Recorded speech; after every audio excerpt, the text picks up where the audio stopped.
What's up everyone? Jon Rettinger from TechnoBuffalo here with an unboxing that I am really looking forward to. This is the new Sidekick 4G. I've got a very nostalgic place in my heart for the Sidekick brand, and I was a little bit distraught when I thought that it was going to be killed completely by the folks at T-Mobile, but it is supposedly back with a vengeance, now ditching the Danger Sharp combo who manufactured the hardware and the OS in the past.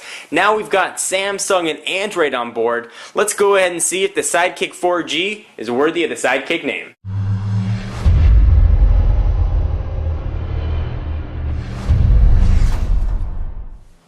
Alright, so the box is kind of neat. You've got a new Sidekick logo, SK.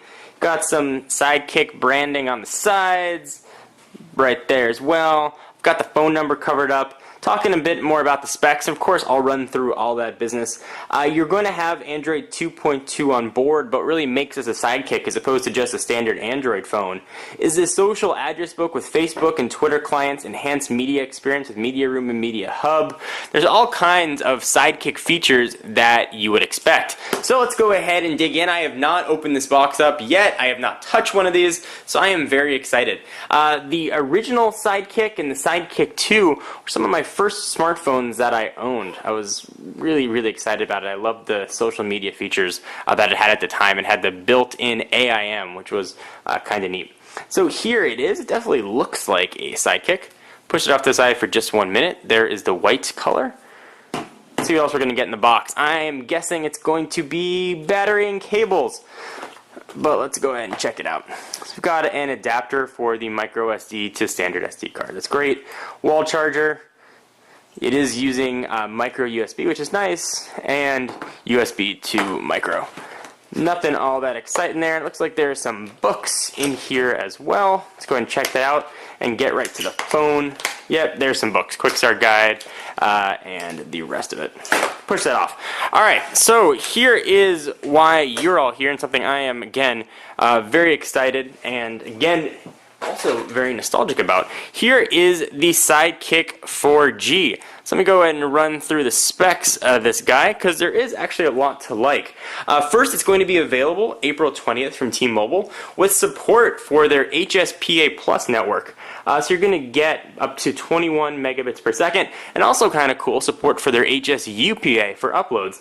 You'll be able to get up to 2 megabits per second.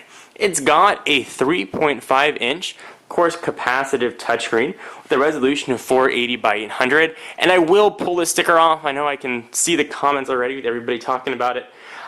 It's got so again, the 3.5 inch screen. It weighs 5.7 ounces or 162 grams if you're so inclined. Being powered by Android 2.2 Froyo. This one is Samsung built. So it's also going to have the same processor we've seen in the Galaxy S line of phones, which is the Cortex A8 Hummingbird, which is a 1 gigahertz processor. On the back, let's go ahead and take a look at the rear. We are going to have a 3 megapixel camera. Also on the front, we are going to have a VGA camera somewhere, which I guess lives right there, and VGA is 0.3 megapixels in case you were wondering, and you're going to have full flash support. So let's go ahead and peel this sticker off the screen. Let's take a look at this new opening and sliding mechanism. Previous generation Sidekicks, as opposed to the Sidekick Slide, swiveled up. This one does not do that, I don't believe. It's got kind of a cool sliding mechanism to it. You can see also got a little bit of a tilt. You push it back, you can see how that works. Kind of neat. Works very well. Slides right up. Keyboard, at least on first blush, appears to be very spacious. The Sidekick line was really known for a very nice QWERTY keyboard here. You've got a full row for numbers. QWERTY, looks like you've got a pink shift, sort of in line, I guess, with the T-Mobile branding. You also have some pink, or I probably should say magenta, accents here on the side and the back. You've got your T-Mobile branding. Let's go ahead and take a look at the phone itself. Actually, I will power it on. And while it's powering on, we can talk a little bit about it. I think that's probably the power button down below. There we go. Alright, so Sidekick. So you've got your typical array of Android buttons. You've got a back button. I believe that's probably going to be your home button, a menu button, and something that I'm guessing is going to have a Sidekick specific set of features. We've got, looks like an optical, yep, that is an optical four-way navigation. As you move your finger over it, it'll navigate around for you, similar to scroll ball. You can also push it in, so you're going to actually get 5-way. Booting up into Android. On the top of the device, you're going to have your charging port under a door. I find those doors to be really annoying. Samsung does them. Sometimes they make them slide. Sometimes they have this little bit of plastic. Generally, I take those off, but that's a personal preference thing. Looks like we're going to have your camera button right on top as well. Like you got that 505 booting up there on the bottom. That's where the volume rocker is going to live. And it looks like that's probably the power and lock button. Also a 3.5mm headset jack. There's a little bit of a hump on each side, which actually, as you hold it and you're typing, should give a little better and improved typing experience.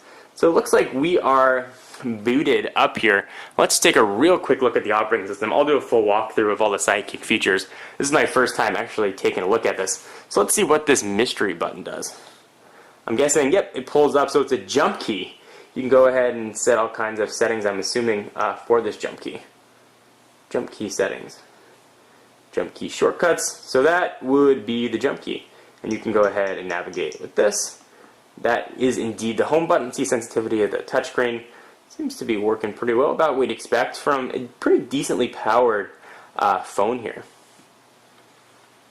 Alright, so this has been a first look and unboxing at the Sidekick 4G. We'll be showing a lot more of this guy coming up. Of course, it's got an accelerometer and full touchscreen and all that business that you'd expect from a modern smartphone. So guys, what do you think about the Sidekick 4G? Are you excited, not excited? What's your thoughts on this? As you open it up, let's see the screen. We'll do its little rotating business. You got a phone, apps, and contacts that are kind of neat as well. So there's a lot of skin going on here on top of Android 2.2 to make this a Sidekick. I'm really looking forward to getting through this and seeing if it lives up to the Sidekick name. The Android smartphone market is getting very crowded. It's getting tougher and tougher to differentiate. So let's see if Samsung and T-Mobile have a winner on their hands. I'm Jon Rettinger from TechnoBuffalo. Be sure to check out the website for all your tech news, and I'll see you in the next video. Bye-bye. So the one last thing I want to show you guys is actually a size comparison. Oftentimes, and almost all the time, phones with physical QWERTY keyboards, especially those that slide out like this guy, add a little bit of bulk. So let's bring in some phones to give you a sense of how thick this phone is going to be. Here is the Droid 2. Go ahead and see that the Sidekick 4G is about what you'd expect from a thickness standpoint. Here it is with the Droid X, which is by no means a thin phone. This does, of course, not have a slide-out QWERTY keyboard, but you might be familiar with the thickness of it. You can see that right there. And for those of you that want to see it next to an iPhone, you can see what the thickness difference is here as well. It's really not bad. It's got a pretty nice feel to it in the hand, too, and doesn't weigh all that much. So guys, I'm Jon Rettinger from TechnoBuffalo, and this really is the end.